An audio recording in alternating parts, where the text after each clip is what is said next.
Welcome to the Millionaire Race Podcast, where we empower you to maximize your potential and better your financial standing. Why? So that together, collectively, we can solve most of the socio-economic problems that face the African American demographic today. My name is Toxia Ogunyemi, your host, and as always, I'm happy to have you with us on the show. Don't forget to like the show and hit the subscribe button so you get alerted when new episodes come available. And of course, if you want to reach us for any questions, any comments, anything in particular you'd like us to talk about, you can email me directly at toxy@themillrace.com. That's Toxy, Toksy, at themillrace, THEMILRACE.com. Drop us a line and we'll get back to you as soon as we can.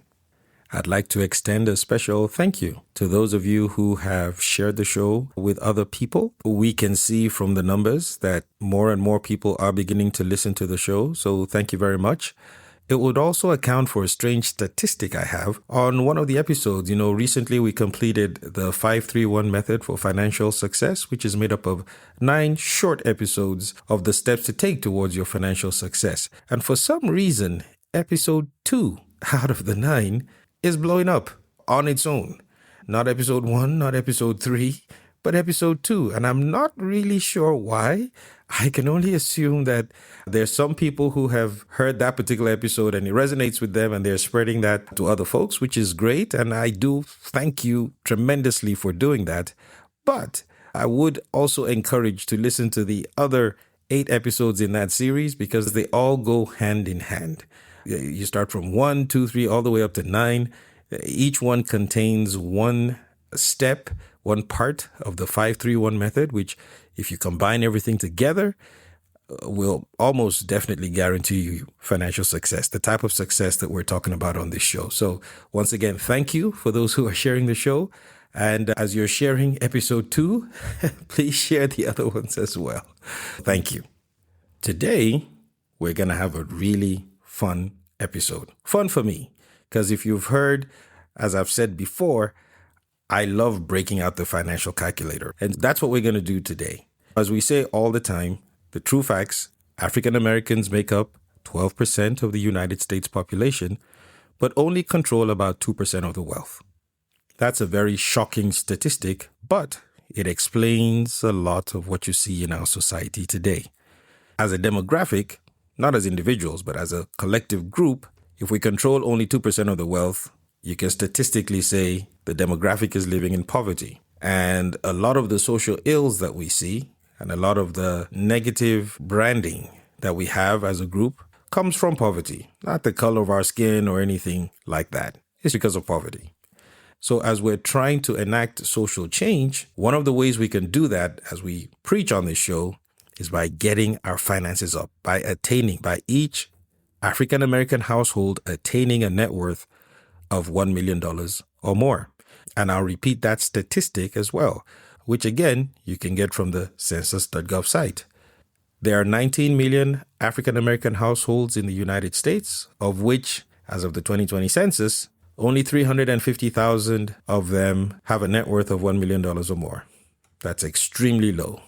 We're trying to change that, especially since we have available to us so many tools that were not available to those who came before us. $1 million sounds like a very large amount of money, I know, and it is, but it's not out of our reach. There are many ways to get there. The 2 common ones that I've talked about are 1, owning a home, owning a property. The average price of a home in the United States today is about $400,000. If you were to buy that house on a 30-year mortgage and pay it off in 30 years or less, which most people do and should do, by then the house would have gone up in value. How do we know it would have gone up in value? We use history to predict the future. Over the last many, many years, house prices, property values have consistently gone up. Yes, they may have come down once or twice if there's a significant economic crisis going on, like the global financial crisis that we had. But invariably, everything has come back up and gone much higher. So if you do buy a property, that's why a house A home is actually technically an asset, something that goes up in value. In 30 years, if you buy a $400,000 house, it is safe to say that that house should be at least $700,000 or $800,000 by the time you pay it off.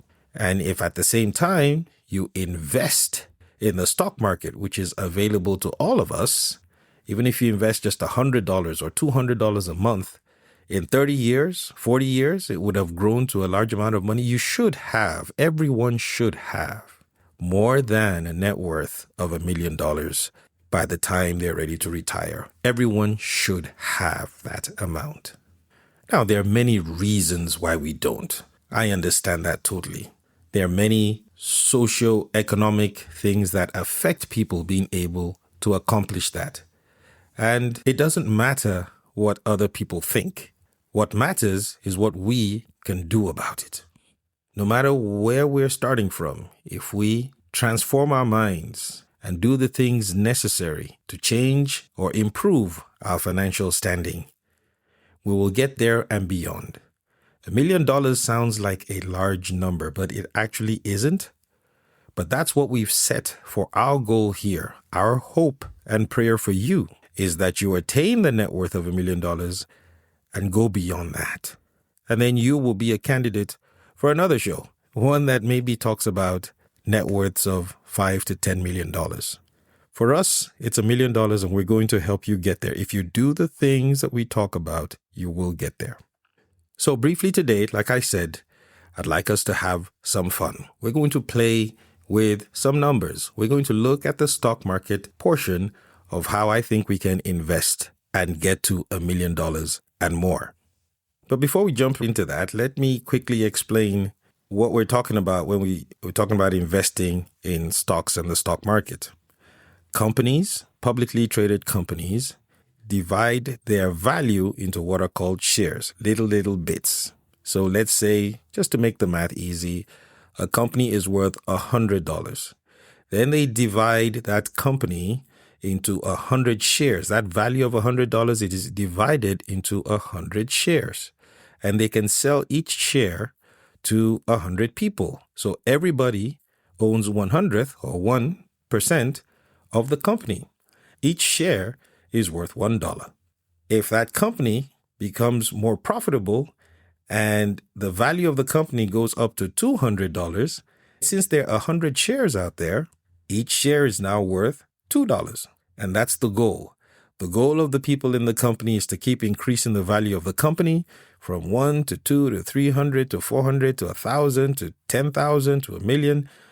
And in so doing, they are increasing the value of the shares that each of those people own. And the place where you buy and sell these shares is called the stock market. That's just a simplified explanation of what the stock market is. I'm sure you already know that, but at least now we're all on the same page. When you invest in the stock market, you put your money into the market, you put your money in the hands of a financial advisor who will help you buy these stocks, and they'll buy them across multiple companies in mutual funds, which will go into the intricacies of those kind of products on another show. But just simply put, they help you buy these, and as the value of the companies that you have bought increase, so does the value of the stock you have. These values go up and down, up and down all the time. But we measure them by, there are different ways to measure them, but usually by how much they went up per year. Sometimes a stock will go up 10% a year. The next year, it may go down 5%. The following year, it may go up 20%. And then it may come down 4%. It changes every year, but then you take an average over a long period of time. And so if you look at the stock market, the average over the last 100 years is about 10%. The value of your money has gone up an average of 10% every year. That's not bad. Even in the years where the stock market crashed, after the next few years, it always comes back. In our lifetime, one of the worst ones was during 9/11. The stocks crashed, went down in value, but now they're way higher than they were at that time. The stock market is a pretty safe place to invest our money. And it is one of the main places where the wealthy have their money and continue to get wealthier. We don't take enough advantage of investing in the stock market. Hence, why we still control just 2% of the wealth of this nation. We have to change that. I understand part of the reason, of course, is because we probably didn't have access to it, but the main reason is just the lack of education and understanding of what the stock market is. So we'll talk a lot more about that. But what I wanted to do today was just to run through some numbers. What would your investment grow to if you were investing $100 a month? Just $100, or $200 a month, or $300. What would that grow to? Let's crack open the handy dandy trusted financial calculator. So, if we were to invest $200 a month, that's if you're a couple, $100 each. If we were to invest $200 a month at 10% interest, which is the average that the stock market has grown each year, in 20 years, you would have invested $48,000 in total. That's what it would be. $200 every month for 20 years would be $48,000. But based on compounding interest, that's your money's growing by an extra 10% each year. In 20 years, you would have in your account approximately $151,000. That's just $200 a month in 20 years.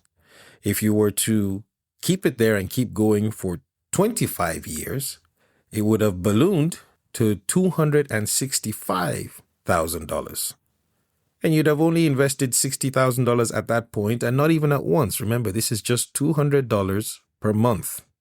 If you kept it there to 30 years, investing just $200 a month, your account would have grown to $452,000. Yes. If you continued investing your $200 a month for 35 years, your account would have in it, after 35 years, $759,000. And how much would you have invested? $84,000. That's all, by putting in just $200 a month. And if you're able to keep it going to 40 years, you would have $1.265 million, $1,265,000 in your account. That is just by investing $200 a month. Now, yes, it is 40 years, and you might think, 40 years is forever. It is a long time. And so, of course, the earlier you start, the better. If there's any 20-year-old listening to this show right now, I just made you a millionaire. Because by the time you're 60, if you're investing just $200 a month, which of course you'll be investing more than that, you'd have $1.265 million in your account. The sooner you start, the better. Now let's raise that to $300 a month, and let's see how the numbers change. If you invested $300 a month for 20 years, you would have in your account $227,000 in 20 years. If you kept it for another 5 years, $300 a month for 25 years, you would have $398,000, pretty much $400,000 in your account. If you invested your $300 continuously for 30 years, you would have $678,000 in your account. If you keep going to 35 years, you would have $1,138,000 in 35 years, investing just $300 a month diligently. If you want to go further and keep that for 40 years, you would have $1.897 million in your account, investing just $300 a month. You see, this is knowledge that our wealthy counterparts have always had. Their parents have passed it down to them. They've shown them how to do it. They have people willing to educate and teach them. So it's stuff we've kind of missed out on, but not anymore, right? When you follow the 531 method for financial success, you get out of debt, you have a budget, and you clear your plate, you increase your income, you'll be able to have a little bit extra to start investing. You don't have to start at these numbers. If you can, that's great. But if all you have is $50 a month, you can start there. But I know there's so many different levels of people listening to the show. I have to try to cover everybody. Starting all the way from $200 a month, that's if you have a couple, because we're talking about households here, not even individuals. But if you're a household, that's $100 each from your husband and from your wife. For $300, that's $150 each. Investing $400 a month in 20 years. So if you are 40 years old today listening to this show and you can afford to invest $400 a month in 20 years, by the time you're 60, even if you start from zero today, you will have approximately $303,000 in your account.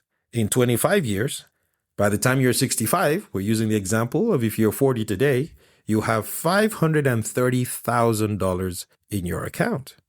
Going up to 30 years, it's $904,000. Just under $1 million you will have in 30 years by investing $400 a month. In 35 years, that would be $1.518 million in 35 years. And in 40 years, it's $2.5 million. That's $400 a month, just $400 a month. Before you say, oh, where am I going to find $400 a month? The average car payment is over $600 a month right now, the average car payment. When we talk about opportunity cost, what you're giving up in order to do something, when you get a car payment, this is the opportunity cost. This is what you're giving up in order to get that car. And I use a car as just an example because it's one that most people have. A car is not an asset. It goes down in value as you're putting in that money. And because you're paying for that car, guess what you're not able to do? You're not able to invest here where your money actually grows. This is $400 a month.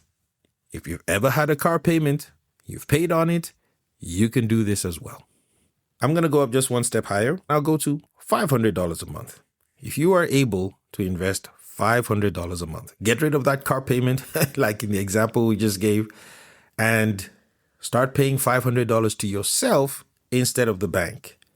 In 20 years, just 20 years from today, you would have $379,000 in your account. In 25 years, you would have $663,000. In 30 years, you would have $1.130,000 in your account. In 35 years, you'd have $1.898 million, just under $1.9 million, investing $500 a month. And in 40 years, you'd have $3.16 million. I love going through these numbers. I'm always running them back and forth because it helps me understand the opportunity cost of things. Before you buy that next toy or buy that next gadget, think about what you're missing out on if you are not consistently investing for your future. And I know it's hard because we don't see that money and it's like, well, I want to have fun now and not put money aside just for the future. What am I going to do with all this money when I'm old? Well, yeah, exactly. We're not saying to invest all your money. And we're certainly not saying not to have any fun. What we are saying is you have the ability to become a multimillionaire. Yes, no matter what level you're at, you have that opportunity, that ability to do that. Investing in the stock market is just one way of getting there, and it's there for you today. That's why we're going over all these numbers. Let's look at another way of calculating how much we should be investing. So let's say let's start with the end number. If you want 500,000, let's say, hey, Toxie, in 20 years' time, I want 500,000. I want to have 500,000. I don't have any today. Well, for 500,000 in 20 years' time, you would need to invest $660 a month because that's just 20 years. But if you had 25 years to do so, just another 5 years, that number drops to $377. If 500,000 is your goal and you have 25 years to get there, $377 is your number. If you want to do it in 30 years, that number drops to $221. So if you want to plan it that way and say, hey, Part of my plan is in 30 years from now, I want to have $500,000. How much do I need to invest while I'm doing other things? How much do I need to invest to have that in my stock portfolio? It would be $221. What if the number was 750? If you say, hey, Toxie, 750 is what I want to invest. You see, time is important. The longer it is, the less you have to invest. Because if you want 750 in 20 years, you'd have to invest $988 a month. That's almost $1,000. And yes, split between couples, that's almost $500 each. But if you had 25 years to do it, that number drops to $566. And if you had 30 years to do it, it drops even further down to just $332. So if you have 30 years and you want $750,000, $332 is your number. Let's do one more. The Millionaire Race number. $1 million. If you want $1 million in 20 years, how much do you need to invest in the stock market for $1 million? In 20 years, you would need to invest $1,317. $1,317 a month, and you would have $1 million in 20 years. If you had 25 years, $754 is what you need to invest. $754. And in 25 years, you would have $1 million. And if you had 30 years, $442. So if you purpose today that you want to have $1 million in 30 years, all you need to invest is $442 a month. Now, I know for some of us, you may already have those numbers. You may be able to put that amount of money aside. For a lot of us, we can't. We'll get there. But this show is just to encourage you that we can get there. This is how we can get there. If you get your finances in order, if you live on a budget, if you pay off debt and get rid of your debt, if you work to increase your income, you will have extra to be able to then invest. This has to be part of your plan, your financial strategy and plan towards your success. It has to be investing. And as we went through all the numbers, it could be as little as $200 a month. It could even be less. I was just using those numbers because those are the common ones that people ask me about. If you have any specific numbers you'd like me to run, just shoot me an email and I'll run them for you. But there's so many calculators online where you can do this for yourself. And of course, please feel free to go cross-check my numbers. Now, the stock market is not an exact number. So when I give these exact numbers, you might have a little bit more or slightly less. But hey, there isn't much difference between 1,010,000 or 999,000. I mean, they're all pretty much the same. And I want us all to get there. We can all get there. We will all get there. My goal is for 19 million African American households to all have a net worth of $1 million or more. When will we get there? I don't know. But for each one of us that crosses over the line and joins the Millionaire Race family, that day gets a lot closer. So be encouraged. There are many ways to make $1 million, and this is just one of them. There have been people who have come on the show, interviews that we've had. If you listen to some of the previous episodes where people have shared other ways that they've made their $1 million. But this is one of the ways that all the wealthy people you see around us, this is one of the main ways that they make their money and keep their money. So we need to avail ourselves of this. Now, how do you invest in the stock market? Well, there are many ways. There are many financial houses, Fidelity, Edward Jones, Schwab. There's Vanguard, a great one, which works more with individual people. But what I'm going to do is I'm going to have an episode where I'll bring some professionals on who can talk us more into how to get started. Because obviously you don't just want to give your money to anybody. But this episode was to inspire us, was to let us see the possibilities and to encourage us to keep running the race with a great end in sight. My name is Toxie Ogunyemi. God bless you, and I'll see you next time.